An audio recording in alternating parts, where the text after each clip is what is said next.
I was repairing my car when my son-in-law hit me on the head with a wrench. "You can't even do this, you loser," he shouted. My daughter, who was standing nearby, pretended she hadn't seen anything. 5 minutes later, a loud bang in the garage echoed throughout the house. My daughter came running and froze when she saw what I had done. Before we continue, please subscribe to the channel and let us know where you are listening in the comments. The voices cut through the February air while my hands were still knuckle-deep in the engine block. Fletcher's voice came first, sharp, demanding. Then Viola's response, defensive and worn down like old leather. The argument carried clear across the driveway from the main house. I froze, wrench in hand. Third fight this week. The words themselves got lost in the distance, but the tone told me everything. My back protested when I straightened up. 68 years of gravity, reminding me. I wiped my hands on the shop rag, leaving dark streaks. 30 years as a forensic medical examiner taught me to read crime scenes. Now, I'm living in one. My eyes found the house, my house, the Craftsman beauty I bought 40 years ago on NE 18th Avenue. Fletcher and Viola had been living there temporarily for 2 years now. The argument escalated. Something crashed. Then a door slammed hard enough to rattle windows. Silence settled over everything, thick and uncomfortable like morning fog on the Willamette. I looked back at Viola's Honda CR-V sitting in my garage. She'd asked me to fix it 6 months ago. I'd said yes, then conveniently forgot. Or maybe I'd avoided it, easier not to engage with the growing distance between us. Tonight felt different. My hand reached for the toolbox. Maybe a good deed would break the tension. 3 fights in 7 days. I'd documented murder scenes with better family dynamics. The memory hit me while I gathered tools. 3 months back, Sunday morning, Allegra's face on my laptop screen. My younger daughter, calling from Amsterdam, where she worked as an art curator. Her expression had been tight with worry. "Teddy, something's wrong with them." I'd dismissed it. "They're stressed. Fletcher's between projects again." "It's more than that." She'd leaned closer to her camera. "The way Viola talks about money now, about the house, your house, and Fletcher never gets on camera anymore when I call. You're in Amsterdam too long, Allie, getting paranoid." Her face hadn't changed. "I hope you're right." I'd ended the call feeling annoyed at her concern. Now, listening to the silence from the house, I wasn't so sure. Last week came back too. Tuesday morning, I'd been returning from Cafe Umbria with my usual cortado when I spotted Fletcher on the sidewalk. He was talking to a woman in business attire, pointing at my house. When he noticed me approaching, the conversation ended fast. The woman handed him something, a business card, I think, and walked away like she had somewhere urgent to be. "Morning, Fletch. Who's your friend?" "Oh, just neighborhood stuff." He'd pocketed the card. "Homeowner association thing." The woman was already half a block away. I'd caught the company logo on her portfolio case. Realtor. I pulled the garage door open fully. The overhead lights flickered on, casting harsh shadows. The Honda sat there looking neglected and sad. I popped the hood, propped it open. Tools laid themselves out on my workbench with practiced ease. Socket set, wrenches, my old headlamp from the morgue days. Habits die hard. My iPhone went onto the workbench. Another habit from the medical examiner's office. Document everything. I took a photo of the engine compartment in its current state. The timing belt was visible if you knew where to look. Already I could see the problem. 6 months, Viola waited. My voice echoed in the empty garage. "What kind of father?" I stopped myself, shook my head. "Okay, old man. Time to fix more than just the car." The work felt good, methodical. I checked fluid levels, photographed anything questionable. My hands knew what to do, even if my mind wandered. Viola used to help me here when she was 16, 17. Summer evenings, her in overalls 3 sizes too big, handing me tools and asking questions about everything. Those were good times, before Fletcher, before the distance grew into a canyon. I positioned my rolling creeper and prepared to slide under the vehicle. The timing belt definitely needed replacing, probably the water pump too. 6 months of sitting hadn't helped any of the SILs. Document everything. That's what they taught us at the medical examiner's office. I held up my phone, took another photo of the engine bay from a different angle. 30 years photographing corpses. Now I'm photographing a 2008 Honda CR-V with a bad timing belt. This is retirement. But something nagged at me. Allegra's warning, the realtor, the escalating fights. Fletcher's face when I'd caught him on the sidewalk, guilty as hell. My phone buzzed. Text from Allegra. Call me when you can, please. I typed back. Working on Vi's car. Tomorrow? Her reply came fast. Be careful. Be careful fixing a car? I set the phone down, turned back to the Honda. The engine compartment stared back at me like an open chest cavity. All the pieces visible if you knew how to look. Timing belts definitely shot, I said to nobody. Water pumps leaking. 6 months killed half the SEALs. I slid the creeper under the Honda and positioned myself. The concrete was cold through my work shirt. My headlamp illuminated the undercarriage in harsh white light. Everything looked worse up close. The timing belt had stress fractures visible even in the shadows. I reached for my phone again, snapped a photo. Evidence. Documentation. I was a forensic medical examiner for 30 years. My voice sounded strange in the enclosed space under the car. They spent 3 decades documenting how people died. The wrench felt heavy in my hand.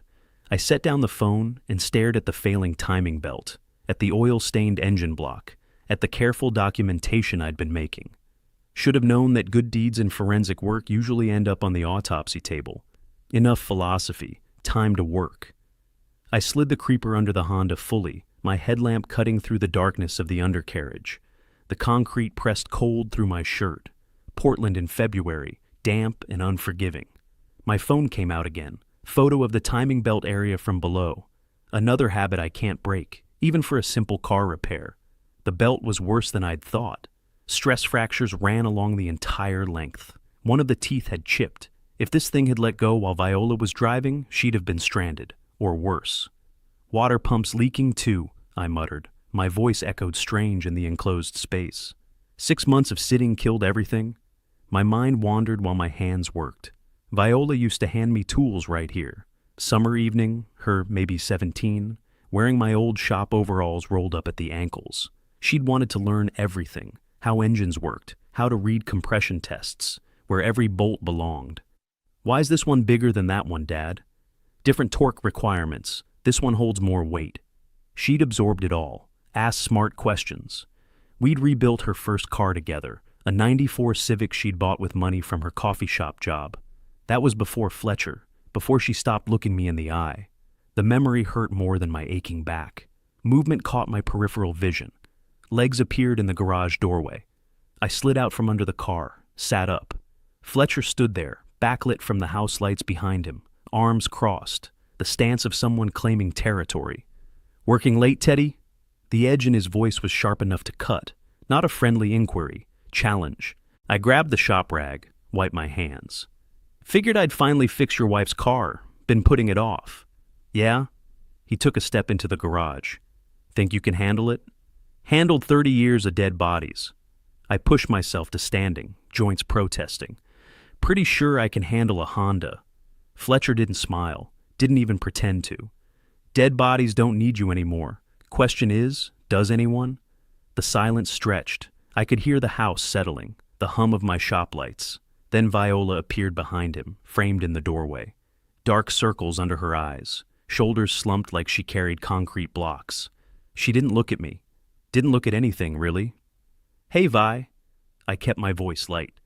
Car should be running by tomorrow. Thanks.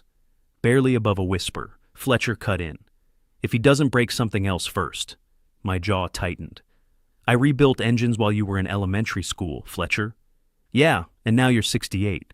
He moved closer. Things change. People get old. They can't do what they used to. I needed the 13mm wrench, third drawer of my toolbox, right where it had always been. Old habit made me turn to Viola. Vi, can you hand me the 13mm third drawer? She hesitated. Her eyes flicked to Fletcher. Then she moved to the toolbox, opened the drawer, found the wrench.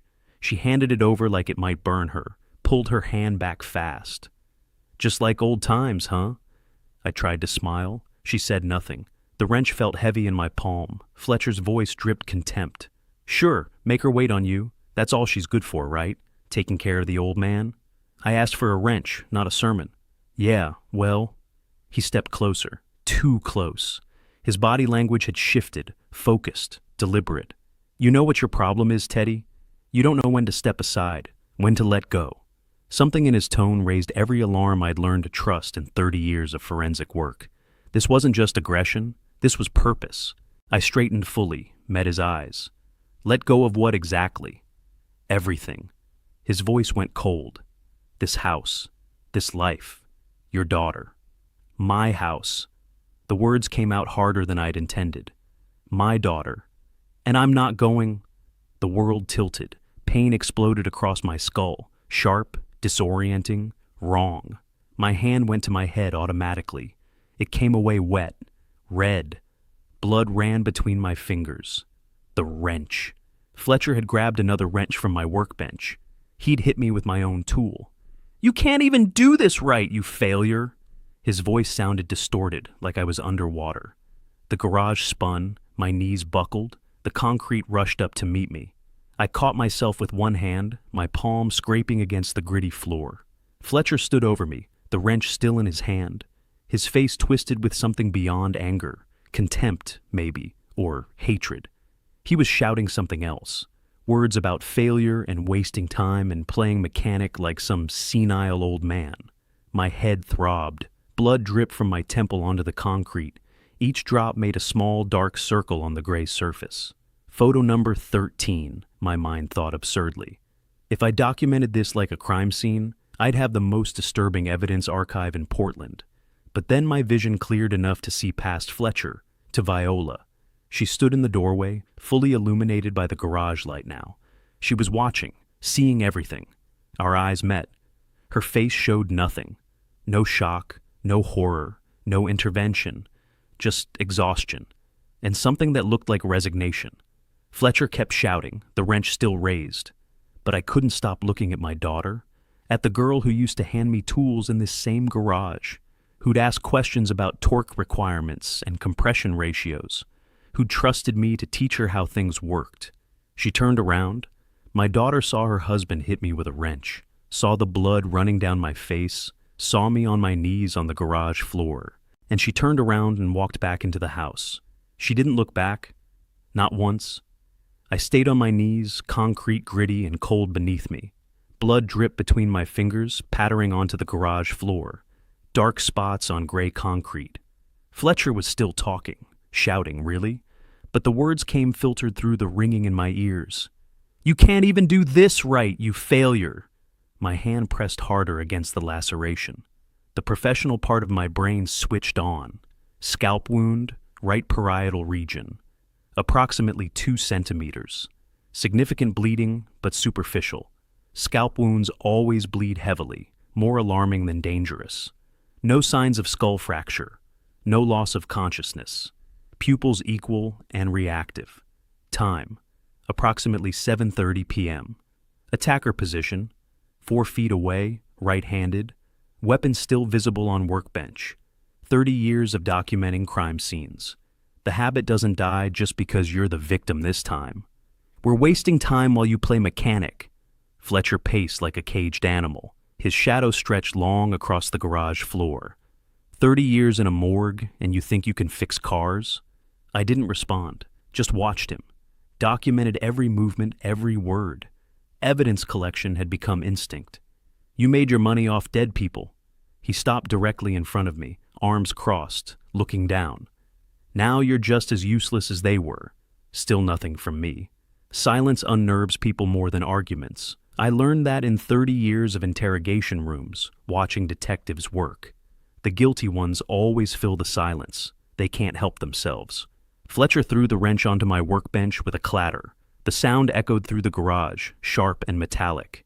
You know what your problem is, Teddy? You don't know when you're done. You worked, you retired, time to fade away. I slowly sat back on my heels. Blood ran warm down my face, dripped onto my work shirt. The garage lights made everything too bright, too sharp. This is my house. For now. He smiled, cold, confident. But not for long. Pack your bags, old man. This house will be ours. My vision cleared, the ringing faded. I looked up at him. Really looked. Studied his face the way I used to study autopsy reports, reading the details. Viola agreed to this. Viola wants a future. He moved closer, looming.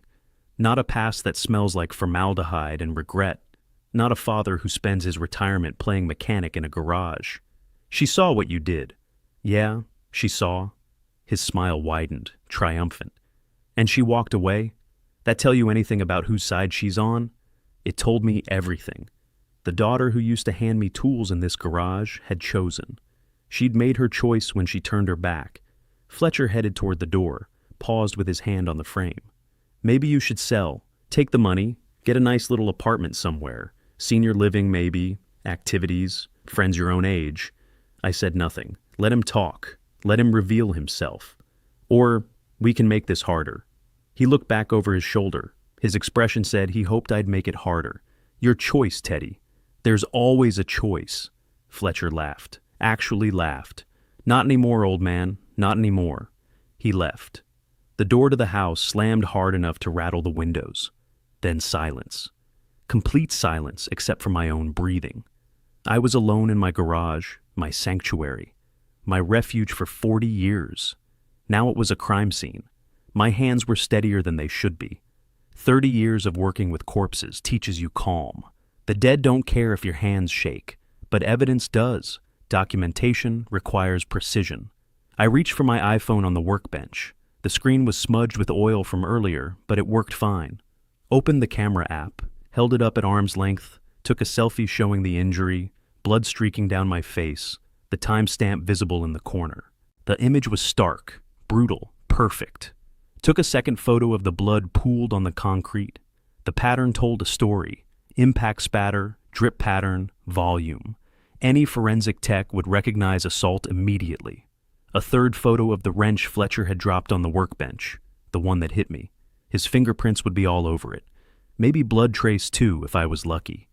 2-centimeter laceration. No fracture. Lucky me, Fletcher hits like someone who's never actually been in a fight. 30 years in the morgue, I've seen worse injuries from falling in the shower. But it didn't need to be worse. It just needed to be documented. Photo 1, I said aloud to the empty garage. Old habit from the medical examiner's office. Verbal recording for the report. Scalp laceration, right parietal region, approximately 2 centimeters in length. Time, 7:34 p.m., February 24th. Another photo, different angle, showing the blood on my shirt collar. Photo 2, blood pattern on concrete, impact spatter consistent with blunt force trauma from above. One more, the wrench. Photo 3, weapon. Standard crescent wrench, approximately 12 inches, located on workbench where assailant left it. I looked at the camera. My face stared back from the screen. Blood-streaked, cold, focused. Not the face of a victim. The face of someone building a case. 30 years I documented violence. My voice dropped, hardened. Murders, assaults, domestic abuse cases that went to trial. First time I'm documenting my own. The phone felt heavy in my hand. I scrolled through contacts, found the name I needed. Finn Garrett, PPB, Portland Police Bureau. My old contact from crime scene logistics. The officer who'd coordinated with me on dozens of homicide cases. Good man, thorough, would take this seriously. My thumb hovered over the call button. One tap. That's all it would take. Finn would send officers. They'd photograph everything, take statements, arrest Fletcher. Assault on an elderly person carries serious charges in Oregon. Fletcher would spend the night in jail at minimum, then stopped.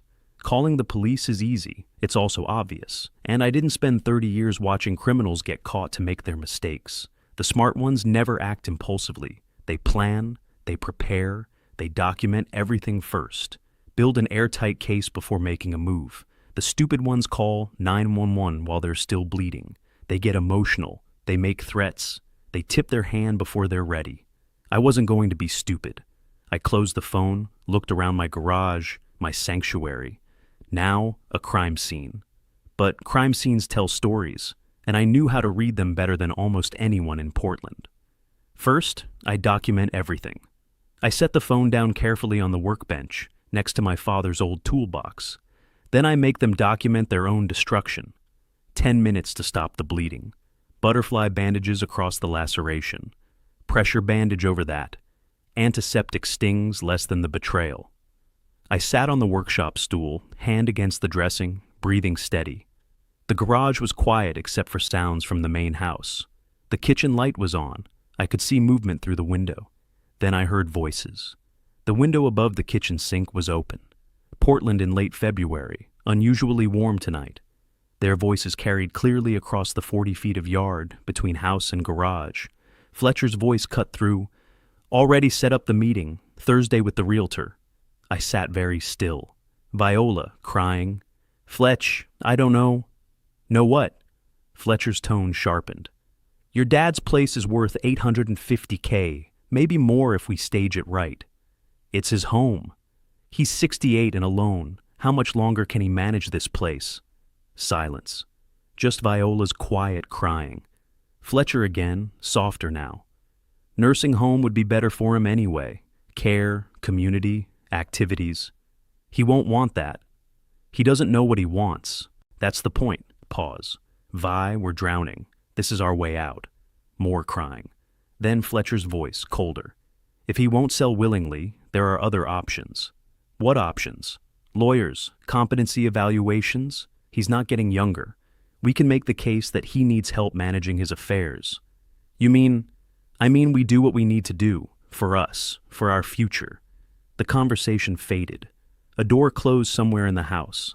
I sat in my garage, hand pressed to my bandaged head. 850Ks, Thursday, realtor, nursing home, competency evaluations. The memory hit without warning. 40 years back. Spring 1985. Carrying Viola through the front door of this house for the first time. She was maybe 6 weeks old, wrapped in a yellow blanket. My wife behind me, laughing because I was so nervous I almost tripped on the threshold. Later, memory, Viola at 16, sitting in the living room after a fight with her mother. Me next to her. This will always be your home, sweetheart. Always. She'd looked at me with those serious eyes. Promise? Promise. I opened my eyes, back in the present, in the garage, blood on the floor. 40 years I've owned this house. My voice sounded strange. Told her it would always be her home. Meant it? I stood up, carefully. The world tilted slightly but steadied. I looked at the Honda, at the unfinished repair, at my tools laid out on the workbench. What am I doing? This is stupid. I should be inside calling people, making plans, not playing defiant mechanic. But my hands reached for the wrench anyway. I moved back under the car. This is my garage, my tools, my choice. Maybe 5 minutes of work when I heard the footsteps, heavy, deliberate. Still here? Fletcher's voice from the doorway. I said we're done. I slid out from under the Honda, stood up. This time I was ready. The wrench stayed in my hand. No, I'm not done. This isn't your call anymore. This is my house. I didn't back away. My garage, my car to repair. Fletcher moved forward, aggressive, threatening. I held the wrench loosely. Not threatening, defensive. Go ahead, hit me again. He stopped. Something in my voice made him pause. Give me another reason to document assault on an elderly man. I smiled, cold. See how that plays in court. You threatening me? No, inviting you. The smile didn't reach my eyes. You know what the problem with assault and battery is, Fletcher? It's really hard to spin as self-defense when the victim is 30 years older and bleeding from the last time you hit him. Juries hate that. We stared at each other. Long moment.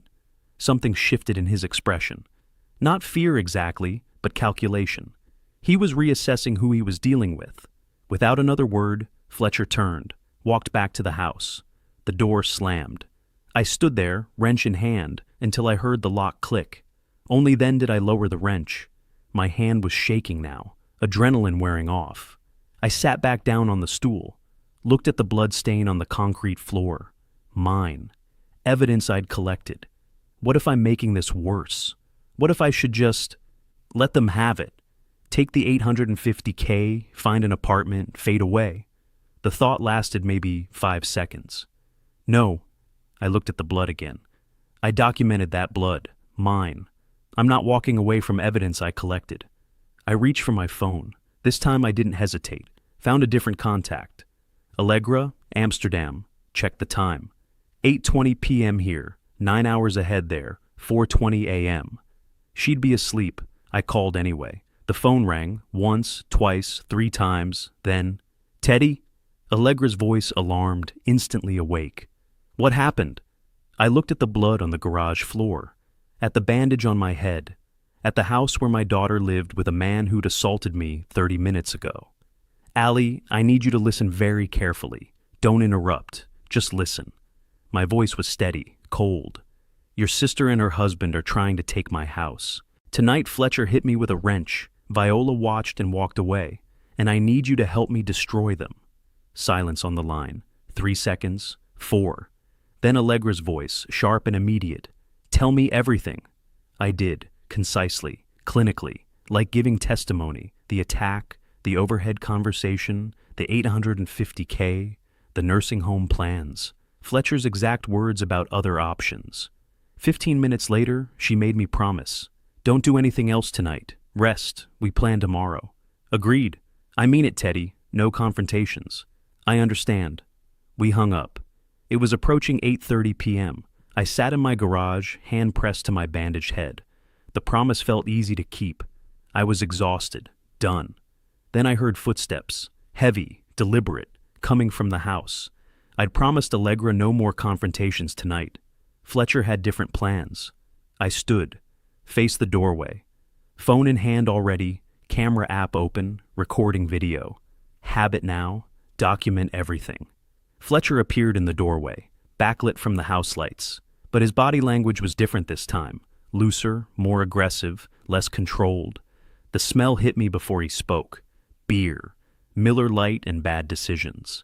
The beer was giving him courage, terrible plan. Beer never gave anyone good ideas, especially not at 8:30 p.m. on a Tuesday in a garage where every surface could become evidence.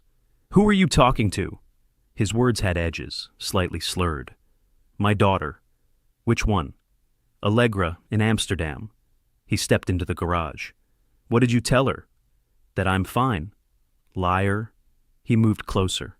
"I heard your tone. You're planning something." I kept the phone steady, recording. "I'm not planning anything, Fletcher. I'm standing in my garage." "You think you're smart." Another step. He swayed slightly, definitely drunk. "Calling lawyers probably, making accusations." "I haven't called any lawyers. Yet." He pointed at me.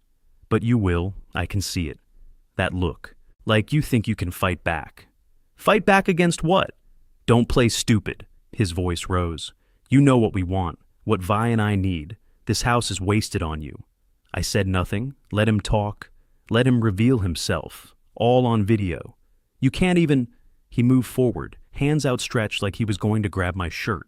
I stepped left, not back, lateral, self-defense training from the medical examiner's office. Never retreat backward, move to an angle, create distance.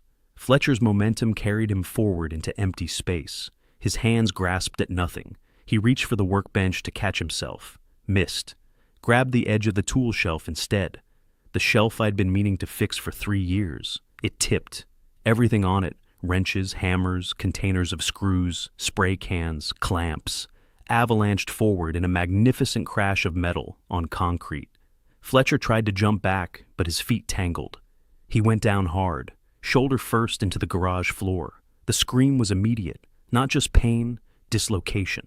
I recognized the sound. 30 years of autopsies taught you what different injuries sounded like. Tools clattered around him. The shelf finally settled against the wall with a final metallic groan. I stood untouched, phone still up, still recording. "Subject attempted to grab me," I said aloud into the recording. Professional habit. I moved, subject fell, anterior shoulder dislocation, observable deformity. Fletcher on the ground, groaning, his left arm at the wrong angle. He tried to push himself up with it, screamed again, collapsed. The shelf I'd been meaning to fix for 3 years finally got around to causing problems. Just not for me. For once, procrastination paid off. I made a mental note to send a thank you card to Home Depot for their substandard mounting brackets. Running footsteps from the house. Fast. Panicked. Viola burst into the garage, stopped at the threshold. Her eyes went from Fletcher on the ground to the scattered tools, to me standing calm with my phone held up. Her face cycled through expressions faster than a slideshow. Shock, horror, confusion, fear. Then something else. Understanding. She looked at the phone in my hand. Realization hit. What happened? Her voice was small, scared. Your husband attacked me for the third time tonight. I kept my tone flat. Professional. It's on video, Fletcher. All of it. He tried to respond from the ground. You came into my garage, drunk, attempted to grab me. I moved. You fell. I looked directly at the camera, then at them. Self-defense, clearly documented. You recorded this? Viola's voice cracked. I recorded him attacking me. Yes. Fletcher tried to sit up. Couldn't. His shoulder wouldn't cooperate. He screamed again. Dad, we need to call. Ambulance. Yes, I will. I pulled out my phone, dialed 911. Why are you... Into the phone. I need an ambulance. Home invasion assault. Injured attacker. Home invasion? Fletcher's face went red through the pain. I covered the phone. You came into my garage, drunk, attacked me. Third time tonight. That's what happened, Fletcher. I went back to the 911 operator, gave my address, hung up. Viola's face showed she understood. I was framing this differently, legally, strategically. Fletcher screamed like he'd been shot. He'd dislocated his shoulder. I'd seen worse injuries from people tripping over their cats. But Fletcher was always dramatic. He probably complained about paper cuts. Watch carefully, Vi. I looked at her directly, cold. This is just the beginning of what I've done. She caught it, the past tense. What you've done? What does that mean? I didn't answer, just held her gaze. In the distance, sirens started, growing louder, 7 minutes. That's how long it took for the sirens to become flashing lights in my driveway. Ambulance first, then a patrol car, Portland Police Bureau. 2 paramedics climbed out. 1 officer followed. The officer was Finn Garrett, just like I'd said. Fletcher and Viola exchanged panicked looks. I remained calm, put the phone in my pocket, still recording audio. The paramedics went straight to Fletcher. Finn approached me first. Old recognition passed between us. Thaddeus, been a while. Evening, Finn, thanks for coming. Professional tone.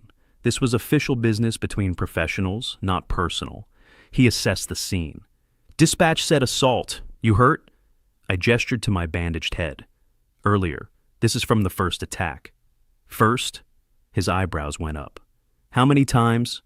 3, tonight. All documented. The paramedics were working on Fletcher. One of them looked up. We need to relocate this shoulder. It's going to hurt. Fletcher's face suggested he was already intimately familiar with pain. The paramedics were professional and sympathetic, which Fletcher absolutely didn't deserve. They explained that shoulder relocations hurt a lot. Fletcher's face suggested he agreed with this assessment. I watched from across the garage, arms crossed. Felt like watching karma work with excellent medical credentials. Finn pulled me aside, away from Viola's earshot. Walk me through the evening, start to finish. Approximately 7 p.m., I was in my garage repairing my daughter's vehicle. My voice was steady. Expert witness mode. 7:30 p.m., Fletcher Blackwood entered and struck me with a wrench, caused this laceration. I touched my bandaged head. I photographed the injury and scene. Finn took notes. First attack. Second attack, approximately 8:10 p.m. Fletcher returned, grabbed for me. I defended verbally with legal threats. He backed down. I paused.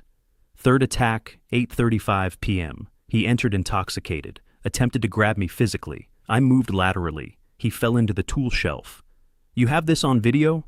I showed him my phone. Last incident, yes. First 2, I have photographs and timestamps. Finn watched the video carefully. His expression stayed professional, but I saw the recognition. Clear as day. He comes at you. I step aside. He grabs the shelf. Unstable mounting. Been meaning to fix it. Goes down hard. Finn looked up. You never touch him. Correct. Self-defense is creating distance, not engaging. You took self-defense training? Medical examiner's office required it. Agitated family members sometimes got physical during death notifications. Finn's expression showed respect. Smart. This video is textbook defensive action. He paused. You want to press charges? I considered. Not immediately. I want documentation first. Official reports, medical records from the hospital. That's Unusual. Most people want charges filed right away. I'm not most people, and I want to do this right. Finn studied me. Your call. But everything's getting documented anyway. Statement, photos, video log, medical report. He pulled out his camera, started photographing. My head wound, blood on the garage floor, the fallen tools, Fletcher's obvious injury, the shelf mounting. Thorough documentation.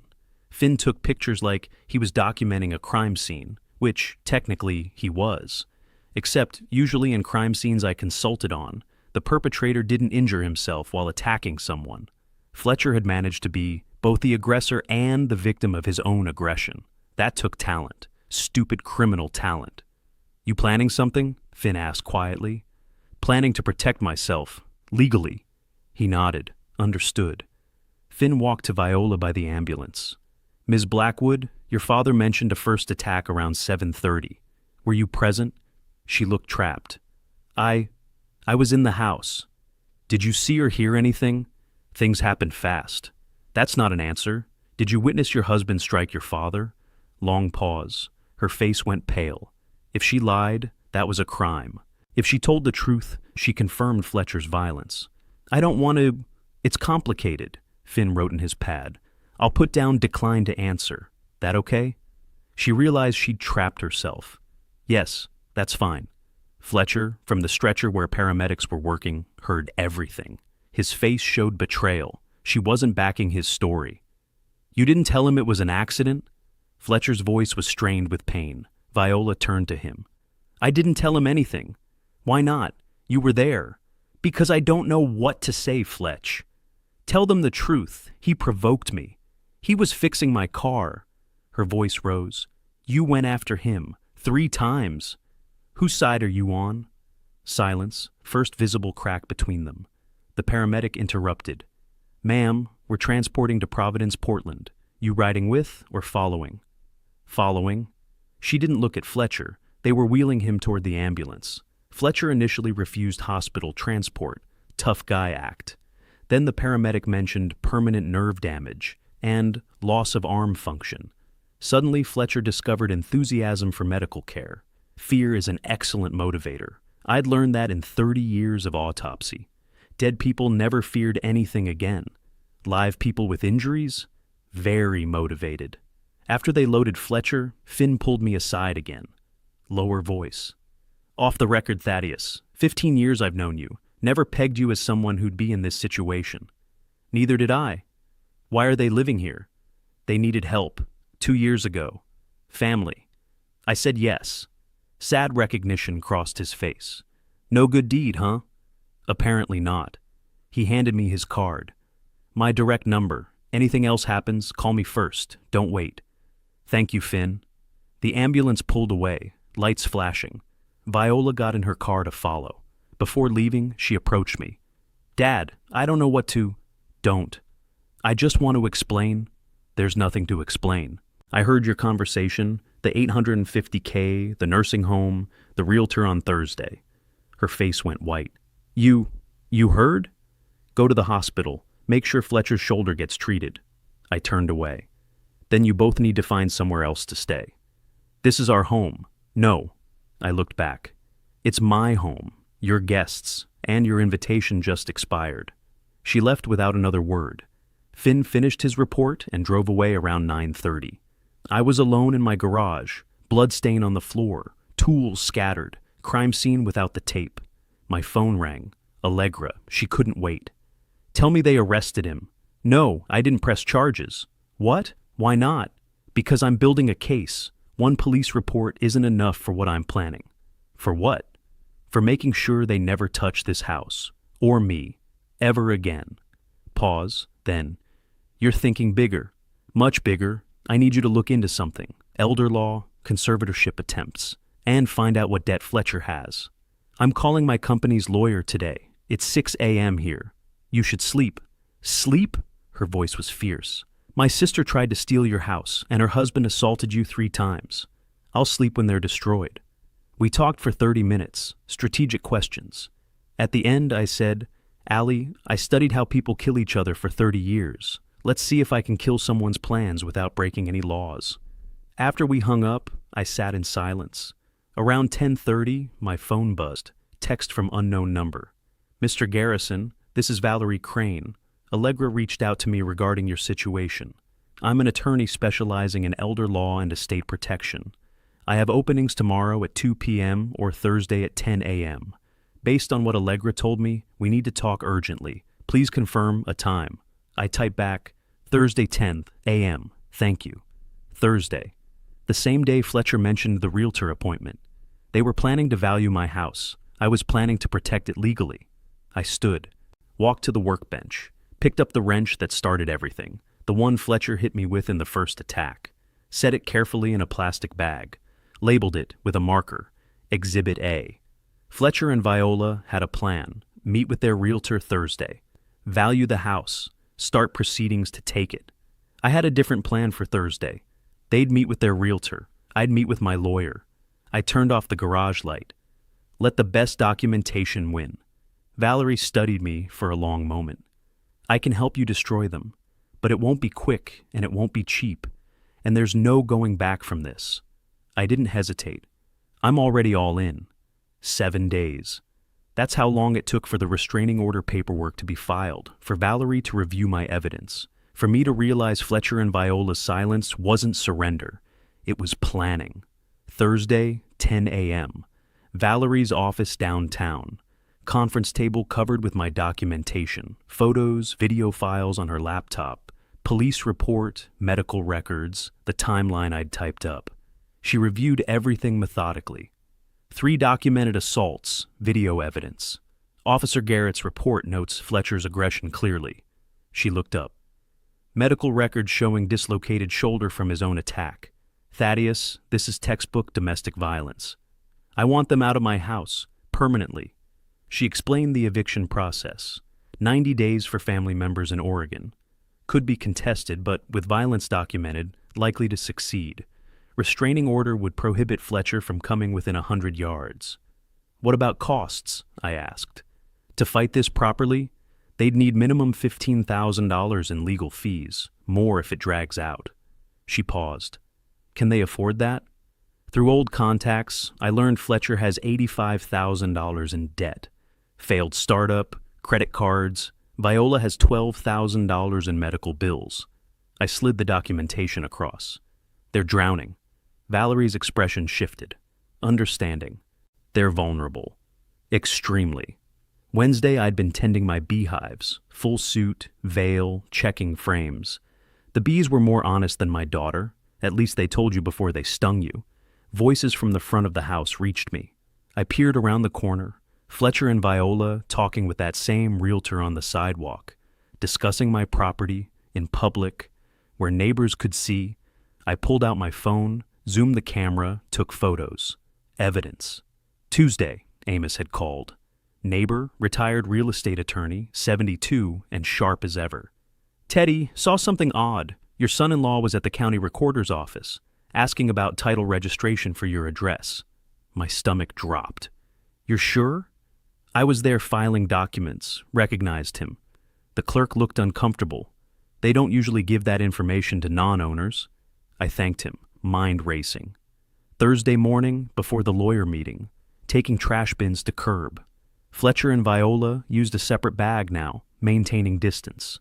Through the clear section, I saw legal letterhead. I stopped, looked at the house. No one watching, pulled it out. Crumpled papers.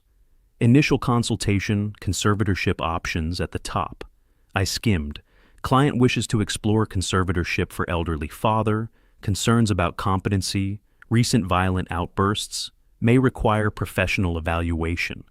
I sat down on the curb, read every word. My hands started shaking. Not fear, pure rage.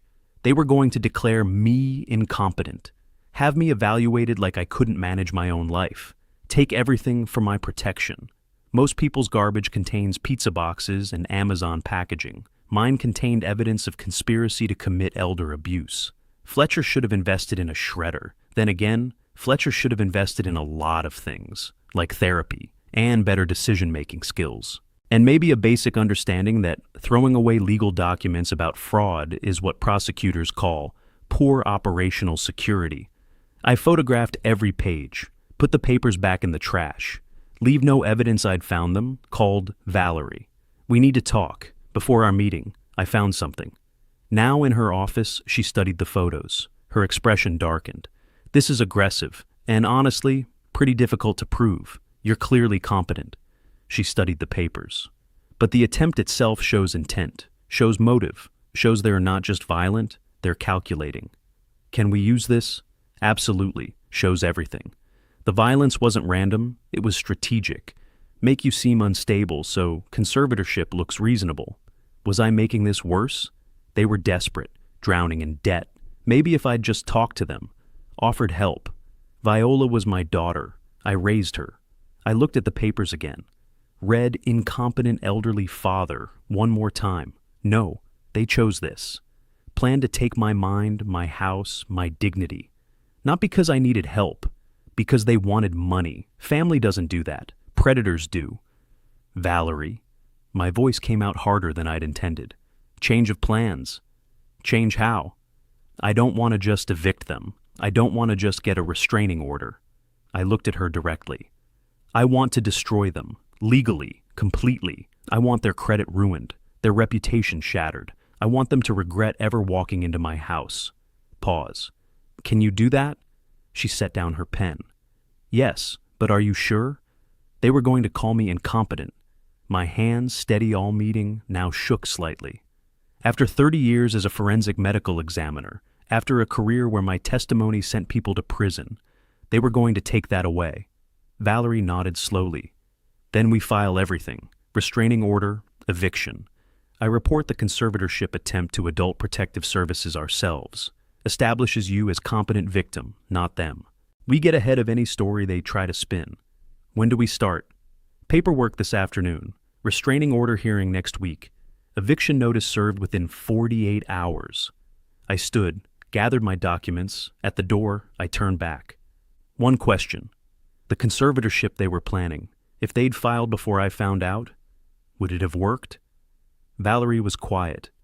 With a sympathetic judge and without your counter-evidence? Maybe. You're 68. 3 assault reports could be spun as elderly man becoming violent and unstable. They'd bring medical experts, paint you as declining. It's not impossible. So, if I hadn't found those papers, you'd be fighting from behind, defending your competency instead of attacking their abuse. She met my eyes. They almost got ahead of you. I sat back down, set my folder on the table. My hands, which had been steady all meeting, now shook. Not fear, rage, pure, cold rage. Incompetent, I said quietly. They were going to call me incompetent. Yes. Long pause. When I spoke again, my voice was colder than she'd heard yet. I want to destroy them. 3 days. That's how long it took for the papers to be served, for Fletcher and Viola to realize they'd lost the initiative, for everything to accelerate beyond their control. Friday morning. Process server arrived. I answered the door. I'd been expecting him. Documents for Fletcher Blackwood and Viola Garrison Blackwood. 2 envelopes. I signed the receipt. From the upstairs window, Fletcher watched. I took the envelopes inside, set them on the kitchen counter, didn't say a word. Went back to my garage. An hour later, shouting erupted. Fletcher's voice. A restraining order? He's kicking us out? Viola crying, more shouting. A door slammed. My phone rang. Valerie. Papers served? Yes.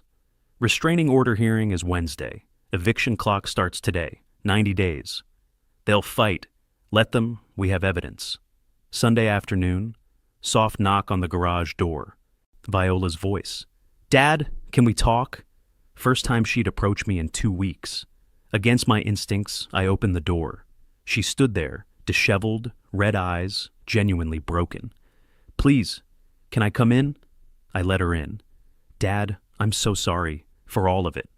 Tears started. Fletcher pushed so hard, the debts, the pressure. I didn't see you trying to stop him. I was scared of losing everything, of losing Fletcher. She broke down crying. My daughter came to me crying, apologizing for helping her husband plan to steal my house and have me declared legally insane, then asked for $75,000. It was like being mugged by someone who stops mid-robbery to ask if you'll co-sign their car loan. The audacity was almost impressive. "We owe almost $100,000, she said through tears. "Fletcher's startup failed, my medical bills." I softened slightly. "I didn't know it was that bad. I'm your daughter, remember when I was little? You always helped me." I wavered. "That was different." "Why? Because I grew up? Because I made mistakes?" "Because you and Fletcher tried to have me declared incompetent. We wouldn't have gone through with it. Fletcher was just exploring options. Options for stealing my life. No, we just needed—" She seized the opening. "If you could help us, just a loan, for a down payment on our own house, maybe $50,000, we'd pay you back." I went still. "A loan? Yes, please, we need—" "Get out. Dad, you're not here to apologize. You came here to manipulate me into giving you money. That's not fair. You stood there and watched Fletcher hit me with a wrench, and now you want a loan?" I stood. "Get out of my garage." She left, furious and scared. 2 hours later, my phone rang. Viola's lawyer, not Valerie, her lawyer. "Mr. Garrison, I represent your daughter Viola, regarding changes to your testamentary documents. How did you know about my will? Ms. Blackwood has informed me that she's been disinherited. She's entitled to what I decide to give her, which is $1 and my contempt. As your child, she may be entitled to challenge. Let her try. I have 3 assault reports, video evidence, and documentation of conspiracy to steal my house. Good luck with that challenge." I hung up. Monday morning, mail arrived. Official letter from Adult Protective Services. My stomach dropped. "We have received a report of concern regarding your welfare and safety. An anonymous source has indicated you may be a danger to yourself or others and may be experiencing cognitive decline. An investigator will contact you within 48 hours. Getting investigated by Adult Protective Services at 68 is like getting carded at the liquor store. Flattering in a weird way. They think I'm incompetent enough to need protection. I'd spent 30 years determining cause of death for others. Now someone was questioning if I could handle my own life. The irony wasn't lost on me, but my hands shook calling Valerie. They filed with APS. They're claiming I'm incompetent. If the investigation goes wrong, breathe." Her voice was calm. "I already filed our own report Thursday. Detailed documentation of their abuse attempt, your competency, police reports showing they were violent. The investigator already has our side." That afternoon, the investigator called. Patricia Morrison. Professional, sympathetic. "Mr. Garrison, I've reviewed the anonymous report and also a detailed filing from your attorney. I need to conduct a home visit. Standard procedure." "I understand. I worked with social services for years. Medical examiner's office coordinated with APS on abuse cases." Interest in her voice. "You were a medical examiner?" 30 years, Multnomah County. I know how these investigations work." "Then you know I have to be thorough." "I'm counting on it.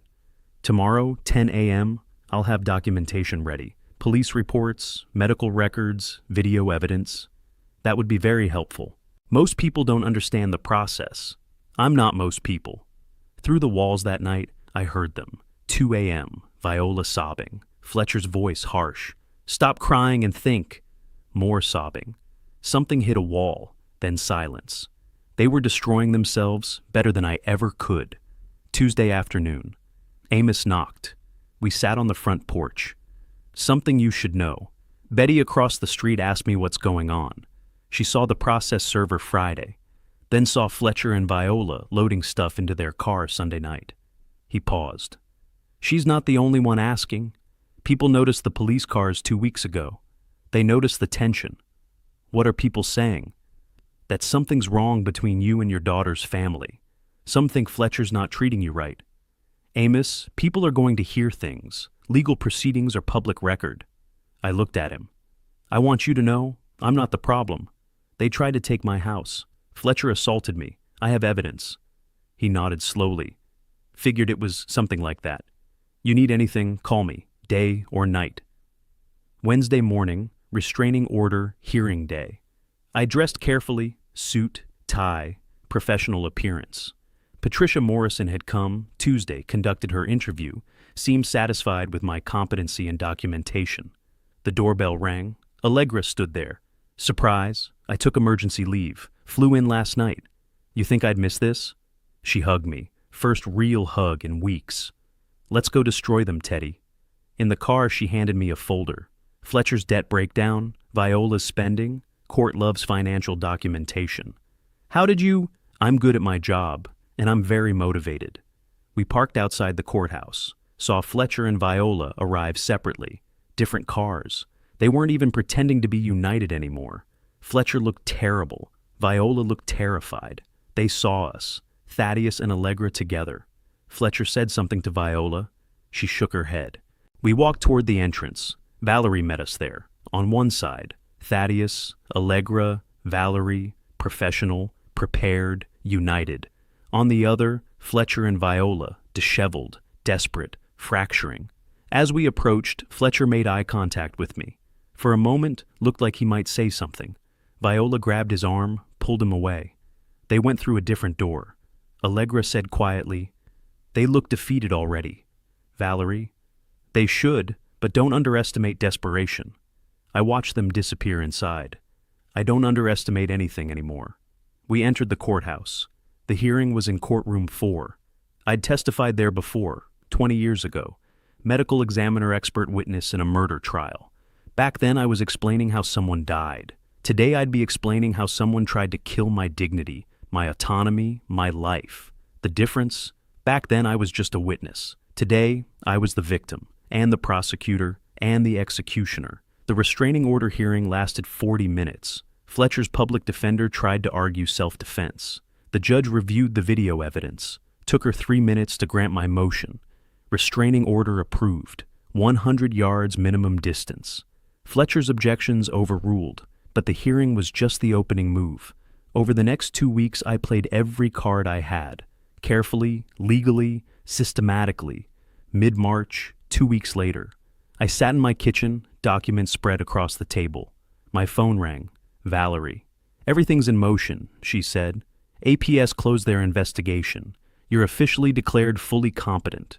Patricia noted your documentation was the most thorough she's ever seen. Fletcher's debt has been purchased through the intermediary, and the countersuit is filed. Settlement meeting? Tomorrow evening, your house, your terms. Evening." 3 weeks after Fletcher first hit me with that wrench. The dining room where we'd once eaten as a family. Now, a negotiation battlefield. Documents stacked on the table, coffee pot on the counter, evening light through windows, sound of bees humming from the backyard. Fletcher and Viola sat across from me. Their lawyer, young, overwhelmed, clearly outmatched, sat between them. Valerie beside me, professional, prepared, formidable. Fletcher looked terrible, disheveled, defeated. Viola looked worse, exhausted, broken. The house was silent except for Fletcher's labored breathing and Viola's occasional sniff. "Let's begin," Valerie said. Fletcher tried to maintain dignity. "This whole thing is under protest. You can't—" Valerie cut him off. "Mr. Blackwood, you're here because the alternative is criminal prosecution and a civil trial you'll lose. You can't prove—" "I can prove everything," I said quietly. Their lawyer reviewed Valerie's settlement terms. Fletcher objected. "This is extortion." "No," I said.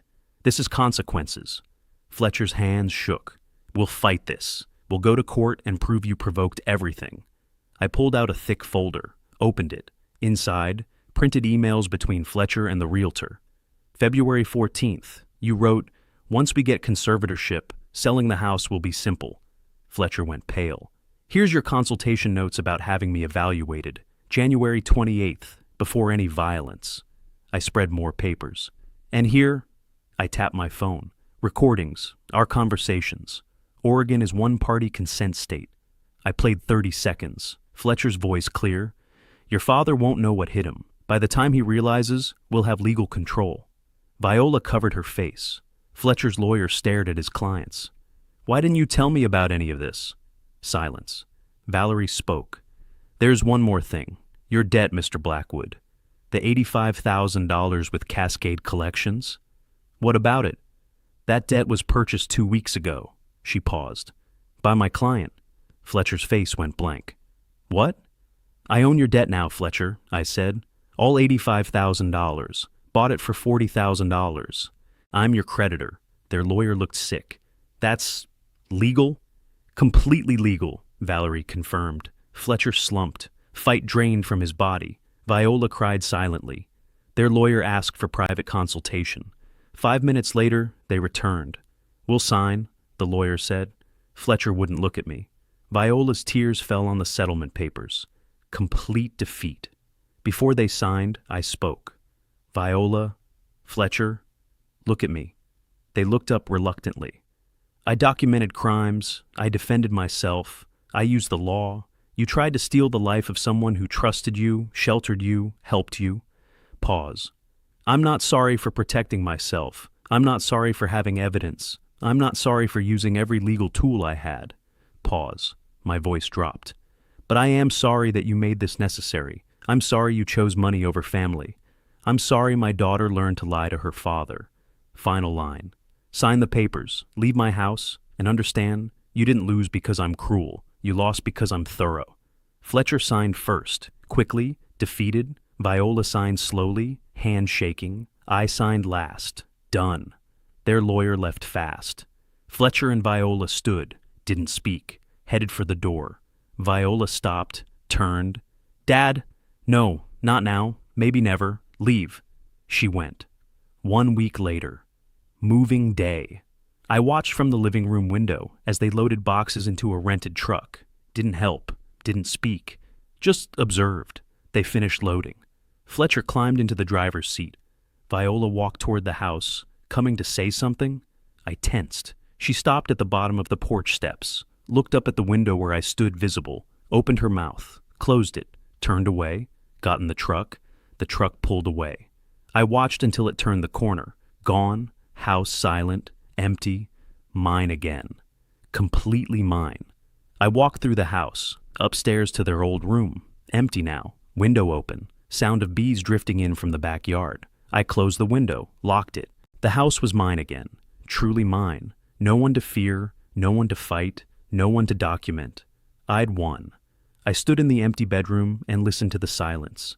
Victory sounded a lot like loneliness. My phone buzzed downstairs. I went down.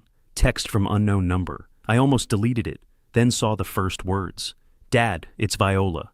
Dad, it's Viola. Please don't delete this. I just need you to know I'm sorry. I know that's not enough. I know I destroyed everything, but I need to say it. Fletcher and I are separating. I filed for divorce. I'm not asking for forgiveness. I'm not asking for anything. I just needed you to know. I was wrong. I chose wrong, and I'll regret it forever. I love you, even if you never want to hear from me again. V. I read it twice, sat on the couch, didn't respond.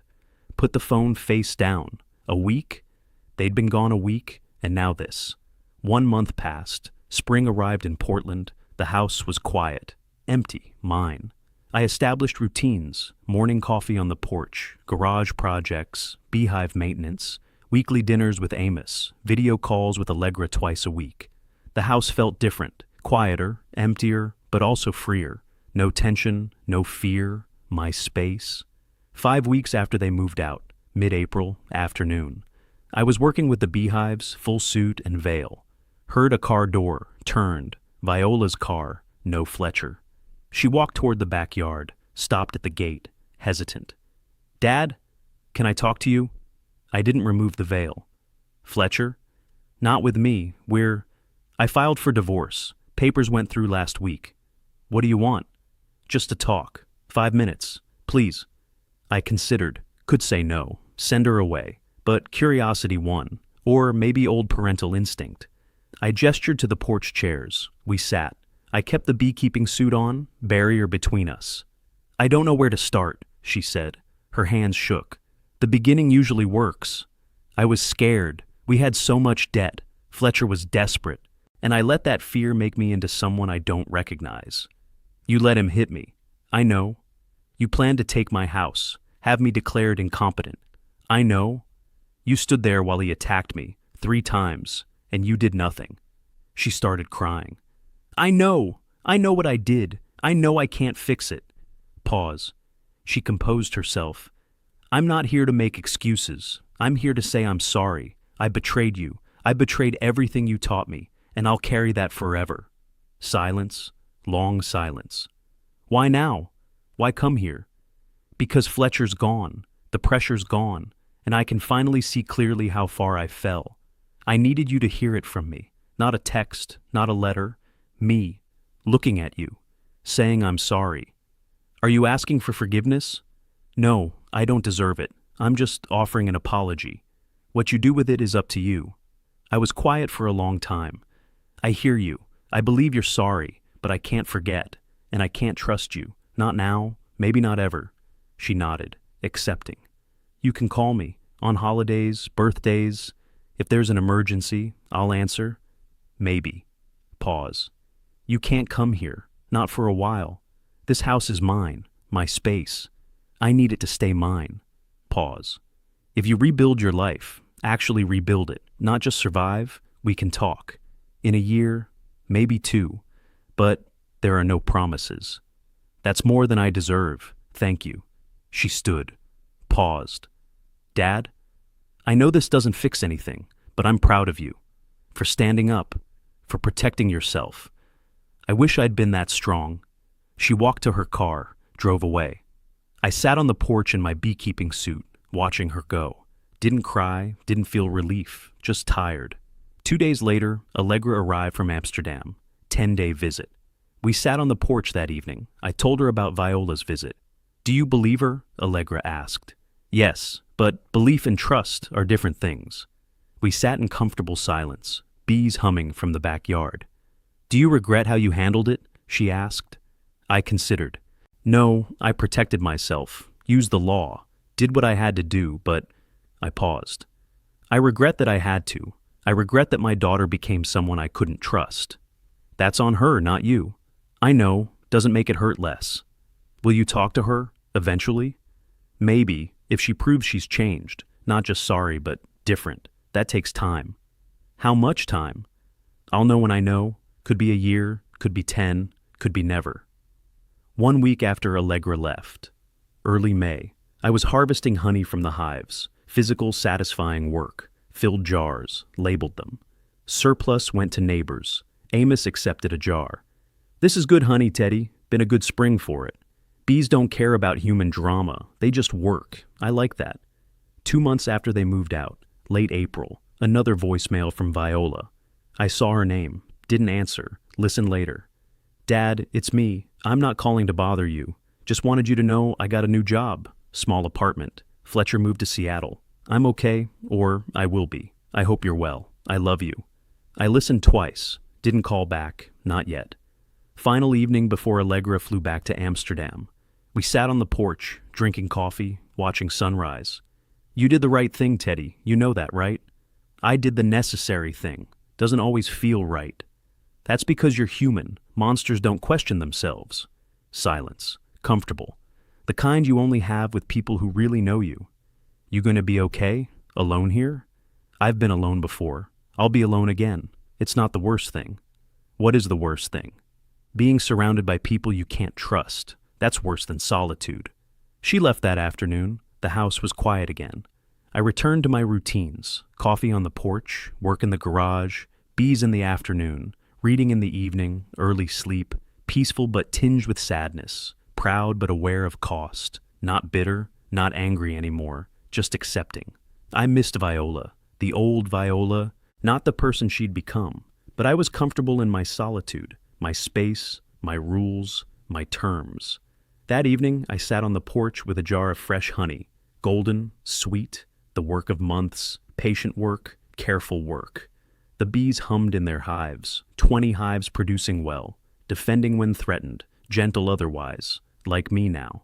Honey takes time to mature, so does forgiveness, maybe in a year, or 10, or never, but it will be my choice, in my house, on my terms. The mountain air felt clean. I breathed it in, all of it.